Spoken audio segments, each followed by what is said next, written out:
In today's video, I will teach you how to zoom in and out in Gimp. Let's get started.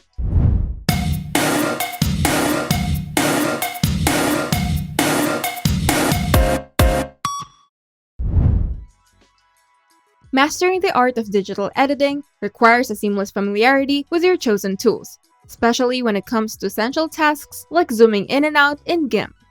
While the zoom tool is available, it may not be the most efficient method due to interruptions in your workflow. To zoom in and out like a pro, you can explore three primary methods: using the zoom tool, employing keyboard and mouse shortcuts, and utilizing the UI buttons. To use the zoom tool in Gimp, you can access the zoom tool through the magnifying glass icon or the Z keyboard shortcut. To zoom in, you can click on the canvas while the tool is active. And to zoom out, you can hold the Control key while clicking. To zoom in and out with shortcuts, you can utilize the keyboard and mouse combo by holding Control and spinning the mouse wheel. Scroll up to zoom in and scroll down to zoom out.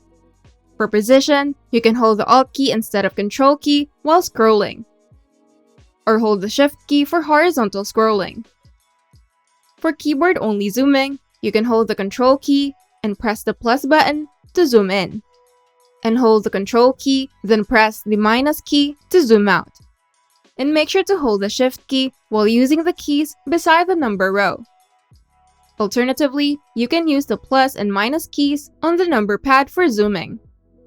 The apostrophe or tilde key allows rapid switching between the last two zoom levels, while Shift, Control, and J zooms the image to fit the current workspace. Use preset zoom levels like 1 to 5 on the keyboard or number pad for quick access. And for zooming with UI, you can find the zoom level setting at the bottom left corner, which provides pre-configured zoom levels. Optionally, enable the navigator through the Windows menu for a more Photoshop-like interface. Remember, shortcuts are often the fastest way to navigate, enhancing your editing workflow. Familiarize yourself with these techniques until they become a second nature, ensuring a smooth and efficient digital editing experience in Gimp.